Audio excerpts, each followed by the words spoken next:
VK news, राष्ट्र के नाम।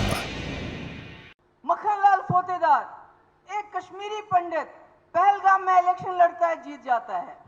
मनोहर लाल कौल, एक कश्मीरी पंडित, दिवसर में इलेक्शन लड़ता है, जीत जाता है। ये तो जम्मू कश्मीर है, ये तो वो गुलदस्ता है जिसको यहाँ के डोगरा महाराजा ने जमा किया था। यही तो है, और क्या है। हम लोग क्यों कहते हैं जम्मू कश्मीर के लोग अलग हैं? हमारी भी वही नाक, वही कान, वही मुंह, वही शक्ल। हम इसलिए अलग हैं कि हम जम्मू कश्मीर जो है हिंदुस्तान के अंदर एक छोटा हिंदुस्तान है, जहां हिंदू, मुस्लिम, सिख, ईसाई, बौद्ध, गुज्जर, पहाड़ी, एससी, ओबीसी, राजपूत, सरदार सब इकट्ठे रहते हैं। और इसकी सबसे अगर बड़ी मिसाल देखनी हो तो जम्मू में देखिए, क्योंकि कश्मीर में तो हालात बदल गए पिछले 30-32 साल से। वहां हम जहां देखते हैं अपने मुसलमान भाइयों को देखते हैं, बहुत कम सरदार, बहुत कम कश्मीरी पंडित नजर आते हैं। मगर जम्मू में ऐसा नहीं है। यहाँ हिंदू भी मिलेगा आपको, सिख भी मिलेगा, कश्मीरी भी मिलेगा, डोगरा भी मिलेगा, लद्दाखी भी मिलेगा। सब शाम को देखिए गुरुनाथ बाजार में चलते नजर आते हैं। यानी गुलदस्ता अगर देखना हो तो वो जम्मू में देखिए। इसी गुलदस्ते को कायम करने के लिए मुफ्ती मोहम्मद सईद साहब ने और उनकी जमात ने बहुत बड़ी कुर्बानी दी। जब 2014 में रिजल्ट आया, जम्मू के लोगों ने, खासकर जो हमारे नॉन मुस्लिम भाई हैं, जो हिंदू लोग हैं, सरदार लोग हैं, उन्होंने बीजेपी को वोट दिया। और कश्मीर में एनसी, कांग्रेस, पीडीपी को वोट मिला। अब मुफ्ती साहब के सामने एक विकल्प था कि वो कांग्रेस के साथ मिलकर सरकार बना लेते। उनको इतना मुश्किल फैसला क्यों करना पड़ा? क्या आप सभी सोच सकते थे मुफ्ती जैसे सेकुलर आदमी बीजेपी के साथ हाथ मिलाएगा? कभी सोचा था आपने? कोई यकीन कर सकता था इस बात पे? नहीं। मगर क्यों हाथ मिलाया? कि ताकि जम्मू के लोगों ने जिस बीजेपी को वोट दिया, जम्मू के लोग ये ना समझे कि मुफ्ती हमें भूल गए, मुफ्ती ने हमारे वोट की कदर नहीं की, मुफ्ती ने हमें दुत्कारा। इतनी बड़ी कुर्बानी कोई लीडर नहीं दे सकता जो मुफ्ती साहब ने दी। एक ये वजह थी कि जम्मू ने बीजेपी को वोट दिया है, उसकी सजा हम जम्मू के लोगों को नहीं दे सकते थे कि भाई आप बाहर रहो, हम कश्मीरी आपस में मिलकर सरकार बनाएंगे, हम एक मजहब के लोग सरकार बनाएंगे और तमाम हिंदू सरदार उनको बाहर कर देंगे। ऐसा मुफ्ती साहब ने सोचा। ये करना गलत होगा, ये हमारे गुलदस्ते को तोड़ देगा। और दूसरी जो बात थी वो ये थी कि वाजपेयी के साथ काम करते हुए मुफ्ती साहब को एक अच्छा तजुर्बा हुआ था। आप बॉर्डर के लोग हैं, आपको पता है 2004 तक आपकी हालत क्या होती थी। घर में शादी नहीं करते थे, कोई किसी की मौत होती थी तो वहां इकट्ठा नहीं होते थे, क्योंकि पता नहीं होता था कब गोला आएगा। बच्चे स्कूल जाते थे तो गोला आता था। यहां तक कि जब गोलाबारी शुरू हुई तो बुजुर्ग लोगों को घर में बिठा के, जो जवान लोग हैं वो चले गए जम्मू के अंदर रहने के लिए। तो इस गोलाबारी को रोकने के लिए वाजपेयी जी और मुफ्ती साहब की बातचीत हुई। पाकिस्तान के साथ वाजपेयी जी ने बात की, बॉर्डर पे सीज फायर हुआ और वही सीज फायर आज भी चल रहा है। तो ये तजुर्बा था मुफ्ती साहब को वाजपेयी जी के साथ काम करने का। मुफ्ती साहब हमेशा चाहते थे जम्मू कश्मीर की समस्या का समाधान हो, ताकि हिंदुस्तान जो इतना बढ़ता मुल्क है उसके गले में जो जम्मू कश्मीर की समस्या का एक बहुत बड़ा पत्थर लटका हुआ है, ये पत्थर निकल जाए, जम्मू कश्मीर की समस्या का समाधान हो जाए। और ये दूसरी वजह थी जिसके लिए मुफ्ती साहब ने बीजेपी के साथ हाथ मिलाया। और ये तो सोचा ही था कि जब बीजेपी मरकज में सरकार है, हाथ मिलाएंगे, पैसा आएगा, कारखाने लगेंगे, नौकरियां दे सकूंगा लोगों को, लोगों की ज्यादा मदद कर सकूंगा। मगर बदकिस्मती ये है मुफ्ती साहब नहीं रहे, उसके बाद क्या हालात हो गए वो आप जानते हैं।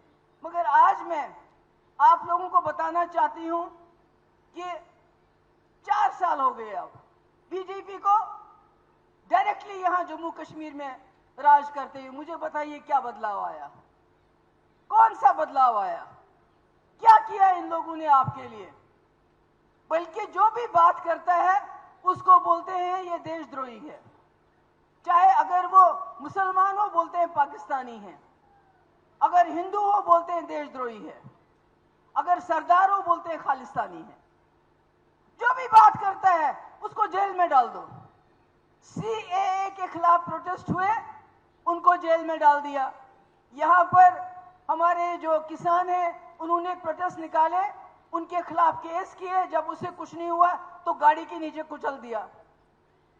तो क्या यही सोच के इस मुल्क के लोगों ने बीजेपी को वोट डाले थे कि हमें, अगर हम बाहर निकले बात करने के लिए तो हमें गाड़ी के नीचे कुचल दिया जाए? नहीं, ये नहीं है, ये नहीं है। सिर्फ हिंदू मुस्लिम से काम नहीं चलता है। ये हिंदुस्तान की जो बड़ी ताकत है वो इसका भाईचारा है, इसका सेकुलरिज्म है। जैसे अभी महबूब बेग साहब ने जिक्र किया, जब ये मुल्क बना बहुत लाशों का ढेर था, जिसमें हिंदू मुसलमान सरदार भाई उनकी लाशें बिछ गई, तब ये मुल्क बन गया। और उसके बाद जवाहरलाल नेहरू आए, उन्होंने क्या किया? उन्होंने सबसे पहले कहा कि ये मुल्क हिंदू मुस्लिम सिख ईसाई सबका बराबर है, हम एक ही हैं, हमारे अंग एक हैं। आज ये सारा बर्बाद कर रहे हैं।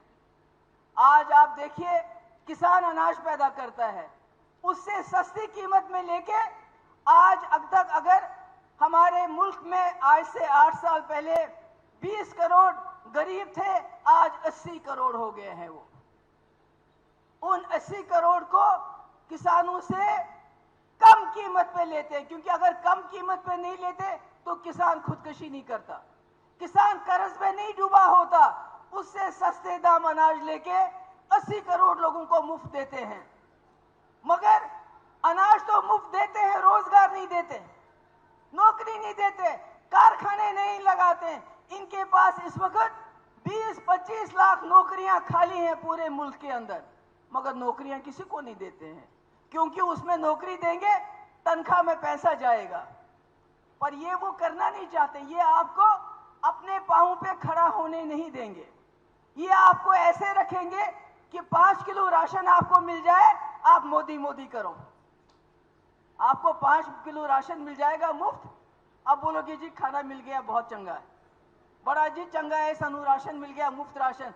मगर राशन तो खुदा ना खास्ता जो भिखारी है वो भी जमा करता है, शाम तक वो भी घर घर जाके राशन जमा करता है। फिर उसमें और हम में फर्क क्या है? हमें रोजगार चाहिए, हमारे बच्चे पढ़े लिखे हैं। अभी आपको पता है बॉर्डर बटालियन मैंने सैंक्शन करवाई थी, उसका सब कुछ हो गया, बच्चों ने फॉर्म भरे और ऊपर से फरमान आता है लेफ्टिनेंट गवर्नर का कि भाई जितने भी हमने नौकरियां रिक्रूटमेंट बोर्ड को दी है वो वापस ले आओ। क्यों? अरे अगर हरियाणा का चीफ मिनिस्टर कहता है हरियाणा की नौकरी खाली हरियाणा के लिए होंगी, हिमाचल प्रदेश का चीफ मिनिस्टर कहता है हिमाचल की नौकरियां खाली हिमाचल के लिए होंगी, तो जम्मू कश्मीर में 2019 से पहले जो नौकरियां रिक्रूटमेंट बोर्ड को दी थी वो वापस क्यों ले रहे हो? आपको मालूम है क्यों वापस ले रहे हैं?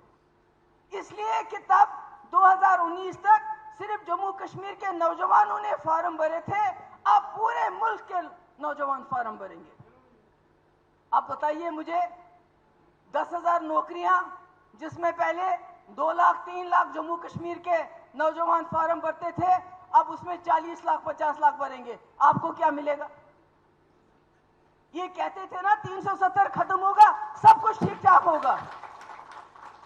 आज जाइए रुगनार बाजार में, दुकानदारों की हालत देखिए, मक्खियां मार रहे हैं। क्यों? दरबार मुंह खत्म। मैं जब करती हूं इनसे बात, अपने जो हमारे हिंदू भाई हैं, मैं कहती हूं ये क्या हो रहा है? कहते हैं क्या करें। जब बीजेपी वाले अपने लीडरों से बात करते हैं, जनाब ये बड़ा गलत हो गया, दरबार मुंह क्यों खत्म किया है? कहते हैं कश्मीर को ठीक करना है। वो कहते हैं नौकरियां क्यों वापस बुलाई? कहते हैं कश्मीर को ठीक करना है। कश्मीर को उन्होंने ठीक नहीं किया, बल्कि साथ साथ जम्मू को भी बर्बाद कर दिया, जम्मू को भी खाने के लाले पड़ गए हैं। एम्स बन रहा है, ठेकेदार कहाँ का है, कमीशन किसको मिलता है, मजदूर कहाँ से आते हैं, क्या आप लोगों को पता है? रेत बाजरी उसके ठेकेदार कहाँ से आते हैं? आज रेत और बाजरी की कीमत क्यों बढ़ गई? क्योंकि ठेकेदार बाहर से आता है। यहाँ के लोग अगर टिप्पर में रेत बाजरी लेके जाते हैं तो उनको रात को पुलिस पकड़ती है, या 10,000 रुपया उनको देना पड़ता है, या अदालत में जाके 70,000 रुपये देना पड़ता है। शराब जो अच्छी चीज नहीं है, मगर शराब की दुकानें यहाँ के लोगों के पास होती थी, उसमें कारोबार यहाँ के लोग करते थे। आज उसके भी ठेकेदार बाहर से आए हैं, उन्होंने बड़े बड़े 50-60 दुकानें ली है, और यहाँ का जम्मू का आदमी पीने के लिए रह गया, बेचना इसको नहीं है। तो ये सब आप लोग देख रहे हैं कि क्या हो रहा है इस वक्त यहाँ पर हमारे रियासत में। लड़ने के बगैर कुछ नहीं हो रहा है। ये कहते हैं कि बात सिर्फ ये होती है, देखिए कश्मीर उन्होंने ठीक नहीं किया, बल्कि उसको और तबाह किया। अगर हम जैसे लोग जो कश्मीर में लोगों को समझाते थे ये मुल्क बहुत अच्छा है, इसने हमें एक स्पेशल स्टेटस दिया है, एक अलग पोजीशन दी है, हम अपने बच्चों की नौकरियां अपने बच्चों को दे सकते हैं, हमारी जमीन हमारी है। आज ये लोग 370 करने के बाद